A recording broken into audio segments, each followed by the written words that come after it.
नमस्कार दोस्तों। आज हम बात करने वाले हैं कि सुबह का शुरुआत कैसे होना चाहिए। सुबह का शुरुआत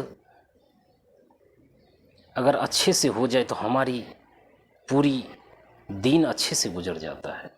अगर सुबह का शुरुआत अगर गलत ढंग से हो जाए तो पूरा दिन खराब हो जाता है दोस्तों। तो इस सुबह का शुरुआत कैसे किया जाए? तो सुबह का शुरुआत जब हम करते हैं, सुबह उठते ही हम न्यूज़ पेपर पकड़ लेते हैं, क्योंकि न्यूज़ पेपर जो भी घटनाएं कुछ भी होते हैं उस पेपर में आते हैं। और हम ये भी जानते हैं कि आज का विचार मेरा कल का समाज तैयार करेगा, और कल का जो समाज होगा उसी विचार के अकॉर्डिंग परसों का समाज या चौथे का समाज वो आगे की ओर जाएगा। तो दोस्तों, जो हमें सुबह का जो विचार है, जो आज का विचार है, वो कल का मेरा समाज तैयार होगा कि आज हम जो करेंगे कल ये समाज में संदेश जाएगा, और समाज में संदेश जाएगा तो इसका मतलब है गांव में संदेश जाएगा, गांव में संदेश जाएगा तो कई शहर तक जाएगा, शहर से राज्य की ओर जाएगा, राज्य से देश की ओर जाएगा। तो हमारे देश में, जैसे मेरा भारत देश सबसे युवा का देश है, शांति का देश है, तो हमें सुबह का शुरुआत, मैं ये नहीं कहूँगा कि आप देश बदलिए, मैं ये कहूँगा मैं खुद को बदलिए।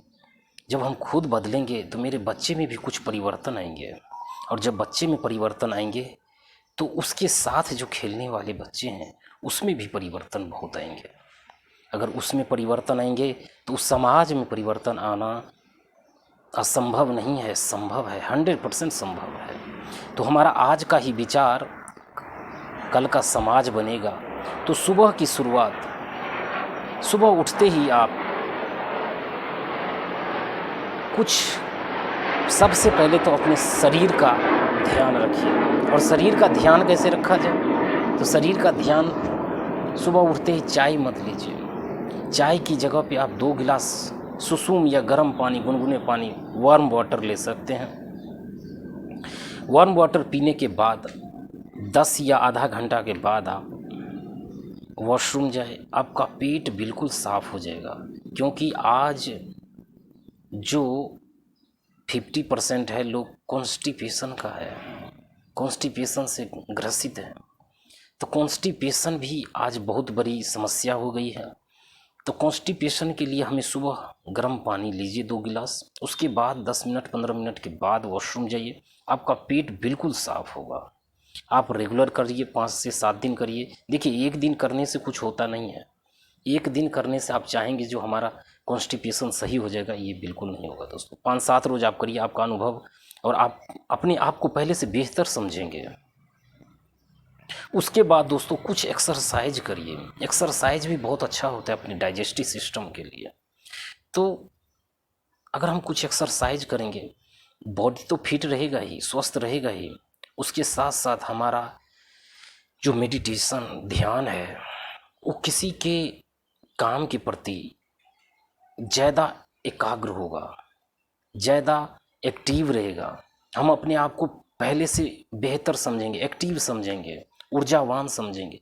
उसके बाद दोस्तों ब्रेकफास्ट जो है उसमें ज़्यादा मात्रा में प्रोटीन युक्त ही जो अनाज है उसे ग्रहण करें।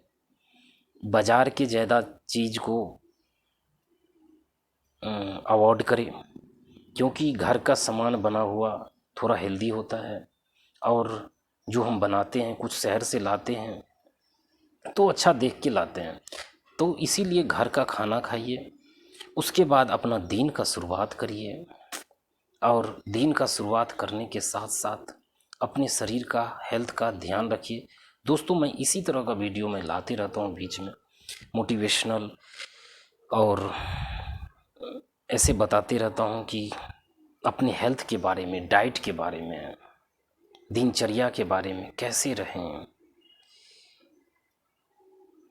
मैं एक नर्सिंग स्टाफ हूँ, बेंगलुरु में रहता हूँ, वहाँ पे मैं जॉब करता हूँ। तो कई पेशेंट को मिलते हैं और पेशेंट को सेवा भी दे रहा हूँ।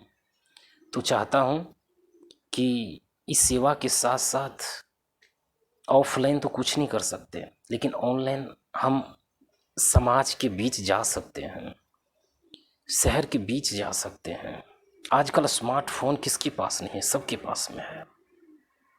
तो क्या आप जानते हैं स्मार्टफोन का सही यूज कर रहे हैं? ये आपको डिसाइड करना है। क्या हम स्मार्टफोन का सही यूज कर रहे हैं? नहीं कर रहे हैं। ऐसा नहीं कह रहा हूँ सभी नहीं कर रहे हैं। स्मार्टफोन का सभी यूज कर रहे हैं, लेकिन हम ज़्यादातर लोग स्मार्टफोन का गलत यूज कर रहे हैं। देखिए आज इंटरनेट की दुनिया में ये इंटरनेट एक वरदान साबित है। अगर हम कहीं जाना हो ना, जैसे ट्रैवल पे जाना है, जाने की इच्छा हुआ, जा नहीं सकते, लेकिन इंटरनेट ऐसा चीज़ है कि आप फिजिकली तो नहीं जा सकते, शारीरिक रूप से तो नहीं जा सकते, लेकिन मानसिक रूप से सब कुछ कराते हैं, सब कुछ देख लेते हैं। तो ये इंटरनेट एक वरदान है, इसे सही इस्तेमाल कीजिए। अभी जो समय है सबसे बेहतर समय है, इसे सही से इस्तेमाल करिए। इंटरनेट इतना योगदान है इस सब का, यूट्यूब का भी कितना योगदान है। कितने बच्चे फ्री में पढ़ाई कर रहे हैं, कितने सर हैं जैसे पटना का खान सर हैं, कितना ही सेवाएं दे रहे हैं। ये लोग वाकई में समाज में एक पॉजिटिव थिंकिंग जाता है, पॉजिटिव विचार जाता है, जिससे बच्चा आगे बढ़ते हैं। कई गरीब परिवार से बच्चे आते हैं, स्मार्टफोन है, वो यूट्यूब निकाल के पढ़ाई करते हैं, क्योंकि उसके पास उतना फीस नहीं है जो किसी को फीस जमा कर सके इतने महंगे से महंगे टीचर को। लेकिन कोई टीचर ऑनलाइन आकर उसी बच्चे के लिए तो योगदान दे रहे हैं कि यहाँ फीस मोटी रकम लोग देकर आते हैं, तो ऑनलाइन अगर हम क्लास कर लेते हैं तो कोई गरीब बच्चा भी पढ़ जाएगा। 100 बच्चा पढ़ते हैं, सभी IAS और IPS और प्रधानमंत्री नहीं बनते, उसमें से एक ही बच्चा निकलता है, और वो एक बच्चा के लिए, वो टीचर के लिए सार्थक जीवन हो जाता है कि मेरा जीवन आज का जो उद्देश्य था वो पूरा हो गया। क्योंकि लाखों करोड़ों बच्चों में से एक बच्चा आज निकला है, वही एक बच्चा उस लाखों करोड़ों को फिर प्रेरणा बनेंगे। तो दोस्तों, जय हिंद, जय भारत। खुश रहिए, स्वस्थ रहिए।